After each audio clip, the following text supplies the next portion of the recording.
Landon from BirdTricks, and today I get to work with Mako, the Congo African Grey, and his owner Erica on backpack training.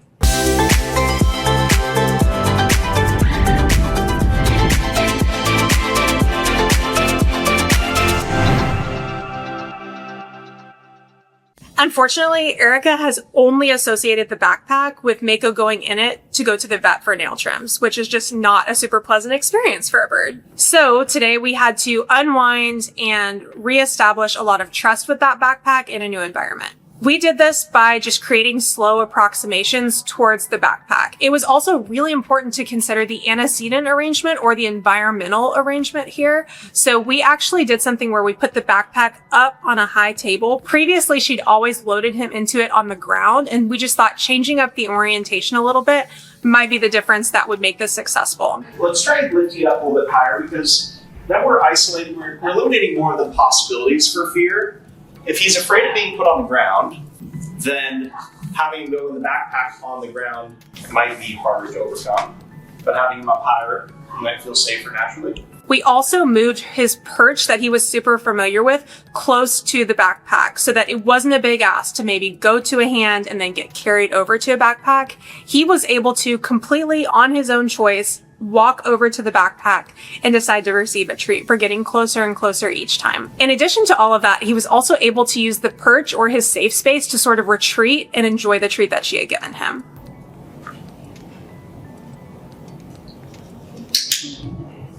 That might be too big. All right, I'm going to show you, before you do the next rep, the behavior extension that we were talking about briefly is almost identical to the drawing I have in here. So right now he's stopping with his right foot at the center, or his left foot, I guess. He's reaching over to try to touch the target, right? What we really need is for him to get to the edge of the perch. Okay. So we're gonna get him as far as he's willing to reach. You'll target him to there, but then you'll have him have to move a little bit further to get the treat. So what this does, it kind of redirects his mind. So he's like, boom, I touch the treat, or touch the stick. I know a treat's coming. He relaxes and goes and gets the treat. So we may get like an extra inch.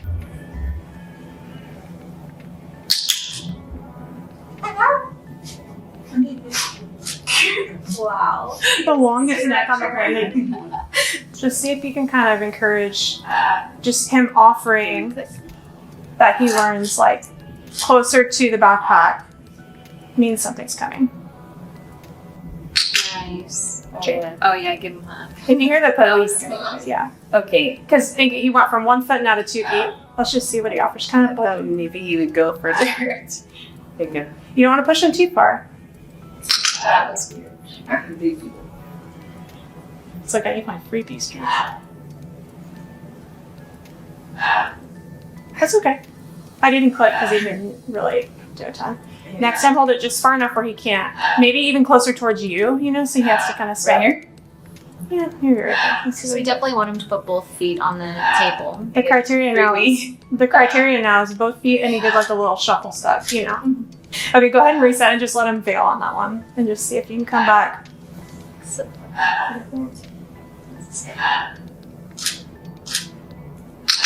Yay. That was great. Ooh. Yeah. You go ahead. Yeah. Now he's just offering it. So he's like, oh, I go do this thing.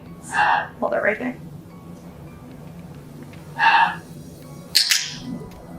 Because ideally, you're going to kind of be getting in a position somehow where he comes in, which you could try to go back to the target stick. Now he's like comfortable approaching it. You could come through like this hole over here with the target stick eventually, but you've got to somehow now break the threshold of now I want you to engage with this backpack at all. I used to get him in there by putting him in backwards. Yeah. Oh yeah. Yeah. The treat. Mm-hmm. He doesn't realize where he's at. Yeah. But I know that's good. They end up getting like aware that you're tricking them at a certain point. Yeah. And so him deciding to engage, all right, I think you might be in a good position here. Oh, okay. Okay. Oh, he ate it. There you go. Oh, that's so cool. Hold on right at the zipper. Right at the zipper. Not the zipper that's farther by you. That zipper.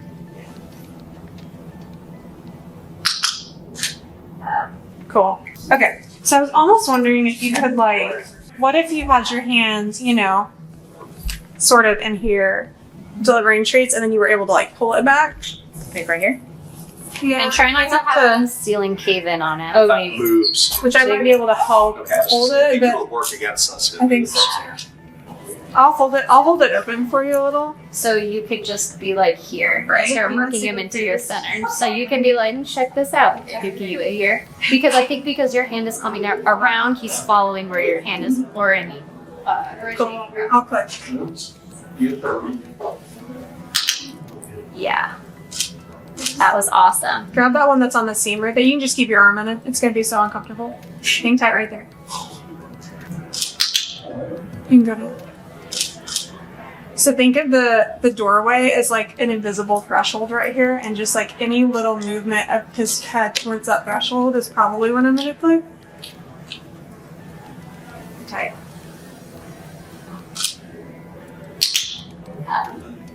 So on this one, hold it just slightly further back. Hold your hand in the position and see if he relaxes enough to just grab. So here? Yeah, stay right there. So the other thing you could try a little bit of is littler pieces and give him one and immediately show the next one so he can come just like slightly further.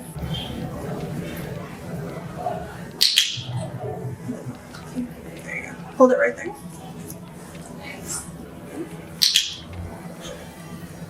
You don't have to give it to him. You can hold it in the right spot. I think he'll come all the way. Nice. So that was really great because those 2 reps in a row, he didn't retreat back to the perch. He just stood there and kept taking out of the dispenser.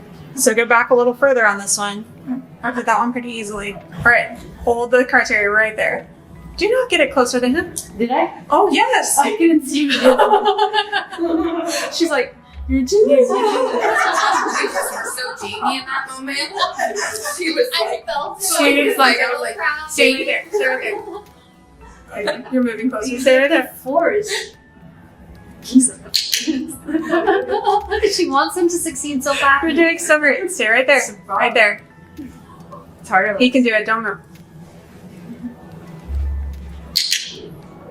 See if now you can hold it a little higher, where maybe he'll put a foot up here.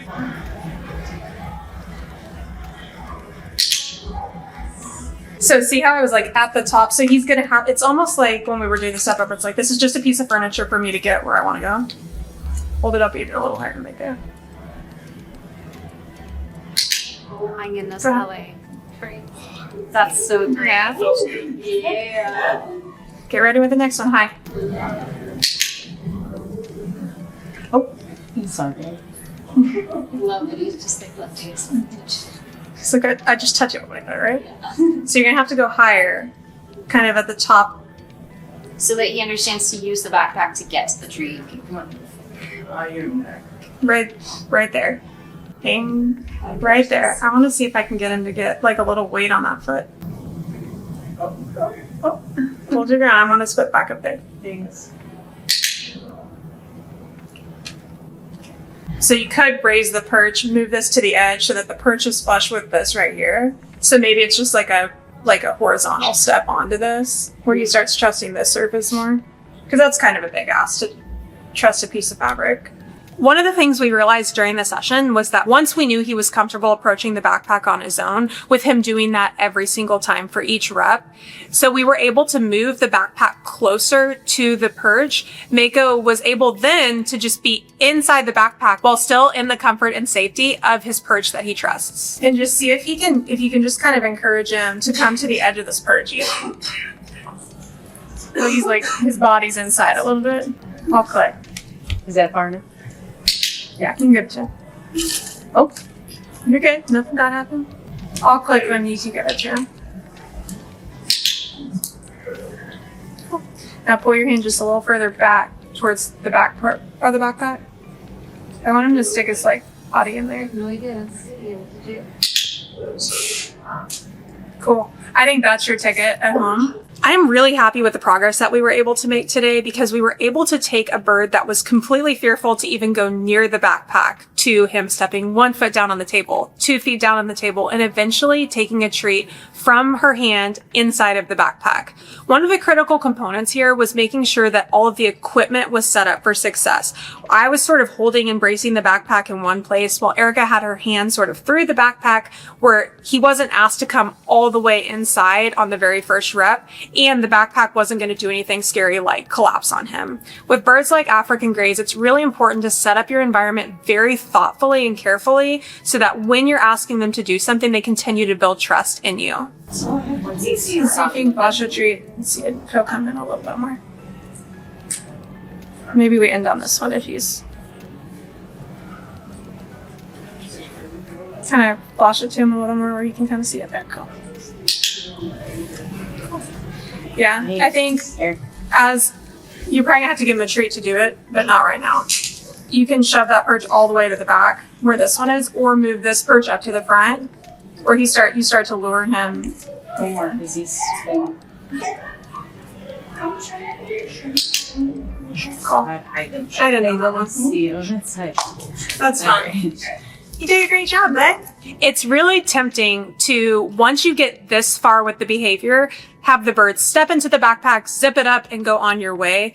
Erica was reminded today during the class that this one behavior is actually broken down into like many, many little tiny approximations, especially when you're dealing with a phobic bird. And so once I get him in the backpack, instead of taking him straight to the animal's nest, but probably should do something else. Oh, I think you do this. I think he gets to experience this a lot with just the door open. Maybe his breakfast is in there one day and he can kind of come and go and snack on it. Okay. Yeah, I think the answer is don't you dare take him to the snails once you give him the backpack. Yeah, yeah,